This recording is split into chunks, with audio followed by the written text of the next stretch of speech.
Hey tubers!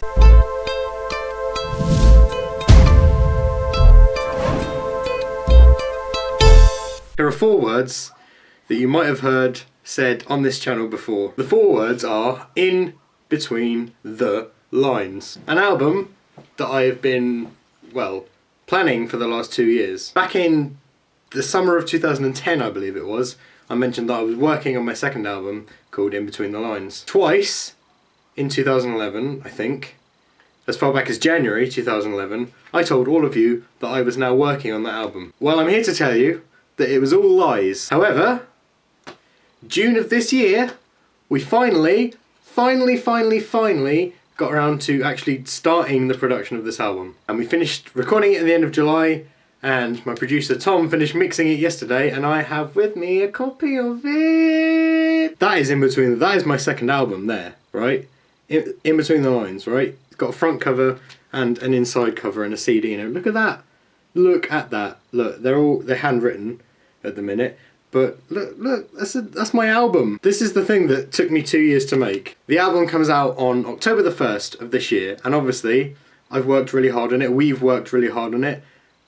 I want some of you to buy it. I'm not forcing you to buy it, obviously, it's up to you what you do with your money. But if you do like my music, and you do fancy giving me a bit of support and helping me along my career, this album is coming out on October the 1st. It'll be available from my Bandcamp, link down there, and the actual release date, as I said, is October the 1st. However, we're putting it up for pre-order. September the 21st is the date that you can go to my Bandcamp and you can pre-order the download of this album. But what I really want to do is I want to take you through the album and give you a little bit more information about it and give you a few previews. So here we go, track by track. Here is In Between the Lines. Track 1 is called Your Name Is Love. Wrote this one in early 2010 when I was a very love-struck Dan, and I'd never been particularly good at writing love songs because A, I think you have to be in love to be able to write a love song, and B,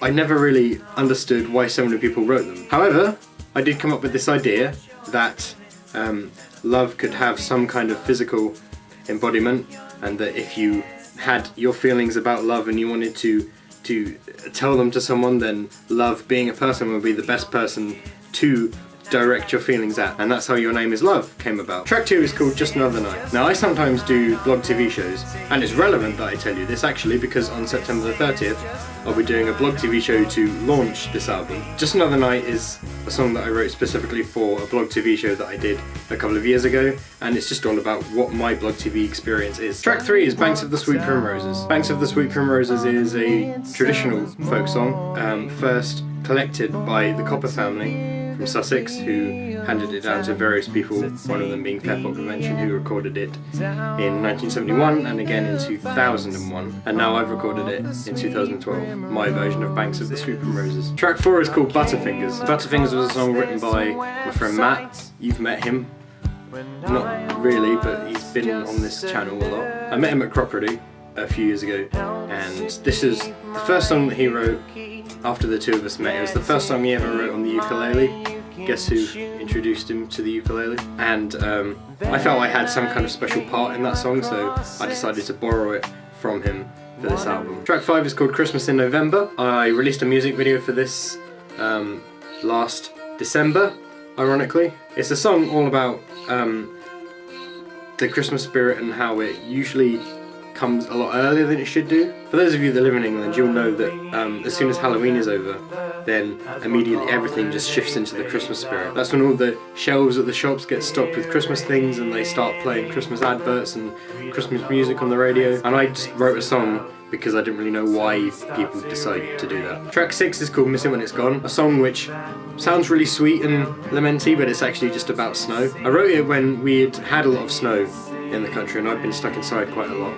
And when you're stuck inside and it's snowing and you can't go anywhere, you always think that you really dislike having the snow there. But then when the snow's gone, you kind of realise that you miss it, and that's what the song's about. Track 7 is called Us Three Tubers. This is the only live track on the album.